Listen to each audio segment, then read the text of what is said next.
Hello everyone. तो आज हम लोग बात करेंगे थेरेप्यूटिक्स फॉर अस्थमा की, और अपनी थेरेप्यूटिक्स फॉर अस्थमा की सीरीज़ को कंटिन्यू करते हैं। तो नेक्स्ट रेमेडी हमारी लिस्ट में है स्क्विला मैरिटिमा। स्क्विला मैरिटिमा का क्या इंडिकेशन होगा अस्थमा में, कि सबसे पहले यहाँ पे अस्थमा के पहले पेशेंट को बहुत ज़्यादा खांसी आएगी, बहुत ज़्यादा खांसी आएगी, और खांसने के साथ पेशेंट को इनवॉलेंट्री, मतलब पेशेंट जब जब खांसेगा तब तब अपने आप उसके छींक निकलेगी, कफ विद इनवॉलेंट्री स्नीजिंग। और इसके साथ में पेशेंट को बहुत ज़्यादा यूरिनेशन होगा, फ्रीक्वेंट यूरिनेशन की डिज़ायर होगी, बार बार पेशाब करने की इच्छा होगी, स्पेशली नाइट में। और इवन ये भी हो सकता है कि खांसते समय इनवॉलेंट्री स्नीजिंग हो, अपने आप उसको छींक आए और अपने आप भी यूरिन के कुछ ड्रॉप्स उसके रिलीज हो जाए और ड्रिबलिंग हो जाए।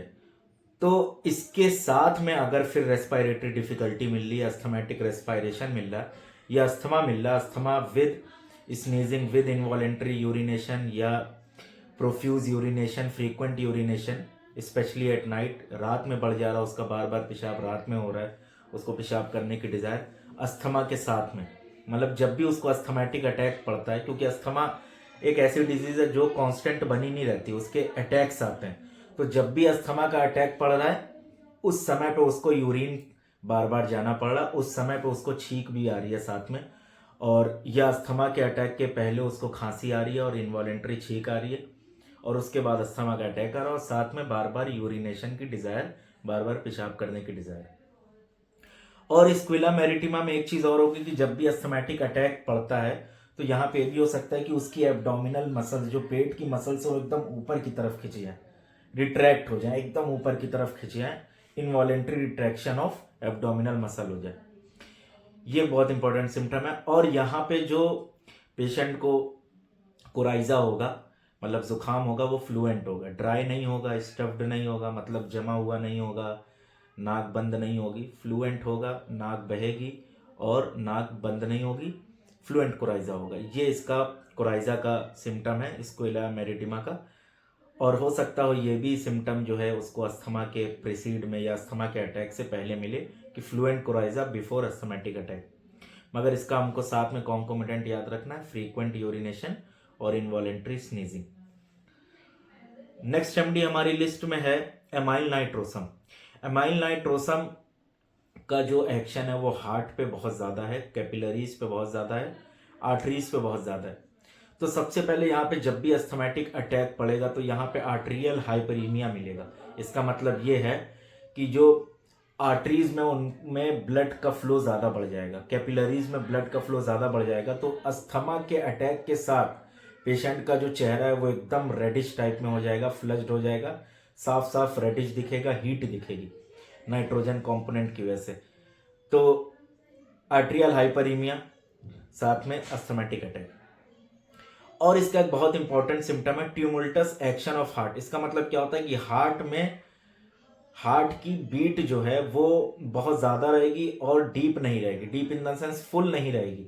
हार्ट पूरी तरीके से कॉन्ट्रैक्ट और एक्सपेंड नहीं करेगा, हार्ट इनकम्प्लीट कॉन्ट्रैक्शन एक्सपेंशन करेगा, ऐसे ऐसे ऐसे फ्लटर करेगा, जिसको फ्लटरिंग बोलते हैं या आर्ट्रियल फिब्रिलेशन बोलते हैं। तो यहाँ पे पेशेंट को कॉन्कोमिटेंट क्या मिलेगा अस्थमा के केस में एमाइल नाइट्रोसम का, कि जब भी उसको अस्थमा का अटैक पड़ेगा उसके साथ उसके फ्लटरिंग होगी, पेल्पिटेशन।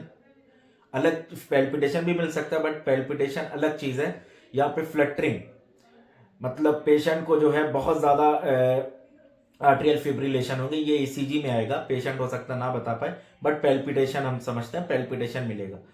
और यहाँ पे लीस्ट एक्सर्शन से पेशेंट ये कहेगा कि हम थोड़ा सा भी एक्सर्शन करते हैं, यहाँ से अगर हम दूसरे रूम में गए या हम एक सीढ़ी भी चढ़ गए, उतर गए और थोड़ा सा भी वॉक कर लिए, तो मेरे जो है बहुत तेज पेल्पिटेशन होने लगता है और चेहरा एकदम फ्लश्ड हो जाता है, चेहरा रेड हो जाता है और बहुत ज़्यादा चेहरे पे बर्निंग हो जाती है, हीट हो जाती है और मेरी सांस फूलने लगती है, अस्थमा का अटैक फिर आ जाता है और बहुत वर्स हो जाता है। तो ये पूरा इंडिकेशन था एमाइल नाइट्रोसम का। नेक्स्ट रेमेडी हमारी लिस्ट में है अमोनियम कॉस्टिकम। अमोनियम कॉस्टिकम का क्या इंडिकेशन है अस्थमा के केस में, कि यहाँ पे सबसे पहले पेशेंट को जो है रॉनेस इन थ्रोट होगी। रॉनेस मतलब गला एकदम उसका जो है लगेगा कोई खुरच दिया है। बर्निंग रॉनेस होगी, सिर्फ रॉनेस नहीं होगी, बर्निंग रॉनेस लगेगा कि कोई गर्म चीज से उसका गला खुरच दिया गया है। इसके साथ में पेशेंट को लॉस ऑफ वॉइस होगा और उसके साथ में पेशेंट को जो है अस्थमैटिक अटैक पड़ेगा या रेस्पिरेटरी डिफिकल्टी होगी, अस्थमा होगा। मतलब पेशेंट को अस्थमैटिक अटैक पड़ रहा along with burning rawness in throat. Patient को ऐसा लगे कोई गर्म चीज से किसी ने खुरच दिया।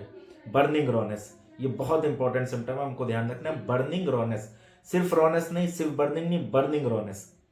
और पेशेंट को लॉस ऑफ वॉइस होगी, एफोनिया हो जाएगा और अस्थमैटिक अटैक पड़ेगा। और यहाँ पे अमोनियम कॉस्टिकम के केस में जब हम पेशेंट का माउथ ओपन करके उसका माउथ एग्जामिन करेंगे तो यहाँ पे जो यूला होता है जो ऊपर लटकता है हार्ट पैलेट से नीचे की तरफ, वो पूरा सफ़ेद सफ़ेद म्यूकस में, बलगम में और स्पूटा में कवर्ड रहेगा अस्थमैटिक अटैक के साथ। तो ये बहुत इंपॉर्टेंट सिम्टम है, क्लिनिकल सिम्टम अमोनियम कॉस्टिकम का। तो burning rawness along with covered uvula with white mucus with loss of voice with asthma is equal to ammonium causticum। ये पूरा जो है रेड लाइन सिम्टम है, पूरा हमने इसका जो है कॉम्बिनेशन ऑफ सिम्टम बता दिया। ये इंडिकेशन है अमोनियम कॉस्टिकम का। और बाकी जो है इसमें कफ मिलेगा और इंसेसेंट कफ, मतलब कफ ऐसा आएगा कि मतलब वो अंदर की तरफ पूरी तरीके से कफ नहीं खास नहीं पाएगा। और बाकी सारी चीज़ें नॉर्मल जो कोराइजा वगैरह में मिलती हैं वो सारी चीज़ मिलेंगी, बट पेक्यूलियर चीज़ जो थी वो हमने बता दी। नेक्स्ट रेमेडी हमारी लिस्ट में है Sambucus nigra. Sambucus nigra generally of many of the times childrens में इंडिकेट होती, इन्फेंट्स में इंडिकेट होती। यहाँ पे ड्राई ऑब्स्ट्रक्टेड कोराइजा होगा, नाक बंद रहेगी, नाक खुलेगी नहीं और स्नफल्स होंगे। स्नफल्स मतलब जब बच्चा सोएगा रात में तो उसके नाक से खड़खड़ की आवाज़ आएगी, ये पहली चीज़। और सेम्ब्यूकस नाइग्रा का इंडिकेशन तभी होगा जब यहाँ पे कोई भी कंप्लेन, स्पेशली रेस्पिरेटरी कंप्लेन के साथ प्रोफ्यूज पर्सपायरेशन होना चाहिए। पेशेंट ये कहेगा कि जब भी मेरी सांस फूलती है मेरे बहुत ज़्यादा पसीना होता है, बहुत सीवियर पसीना होता है, बहुत ज़्यादा पसीना होता है। और कफ एग्रावेटेड आफ्टर मिडनाइट या अबाउट मिडनाइट। पहले खांसी आएगी रात में 12 बजे के बाद, उसकी खांसी बढ़ेगी, उसके बाद उसको अस्थमा का अटैक आएगा और उसके साथ में उसको बहुत ज़्यादा प्रोफ्यूज पर्सपायरेशन मिलेगा।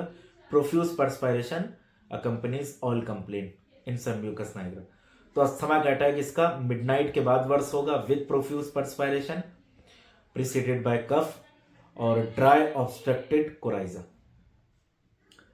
तो अभी के लिए इतनी रेमेडीज हैं, बाकी हम लोग आगे कंटिन्यू करेंगे। अस्थमा की थेरेप्यूटिक्स पे हमने और भी वीडियोस बनाई है, आप लोग उसको जाके चेक करें। और भी हम ऐसे ही अस्थमा की थेरेप्यूटिक्स कंटिन्यू करेंगे क्योंकि बहुत इंटरेस्टिंग टॉपिक है ये और इसमें बहुत रेमेडीज़ हैं, वेरियस रेमेडीज़ हैं, उनके इंडिकेशंस हैं, पेक्यूलियर अनकॉमन इंडिकेशन, और वहाँ पे वो रेमेडीज़ इंडिकेट होती हैं बट हम लोग नहीं कर पाते क्योंकि हमारी जो मोस्टली क्लासिकल होम्योपैथ की अप्रोच रहती है वो एज अ कॉन्स्टिट्यूशनल को वो रॉन्ग सेंस में लेते हैं कि व्हाट इज़ कॉन्स्टिट्यूशनल रेमेडी। उस पर हम एक टॉपिक बनाएंगे, एक वीडियो बनाएंगे कि व्हाट इज़ कॉन्स्टिट्यूशनल रेमेडी। तो हमको हमेशा peculiar symptom, uncommon symptom Hunt करना है पेशेंट के केस में, और वही अनकॉमन सिम्टम उस प्रेजेंट स्टेट में पेशेंट का कॉन्स्टिट्यूशन होता है जो उसको क्योर करेगा। अभी के लिए इतना, आगे हम लोग कंटिन्यू करेंगे। Thank you.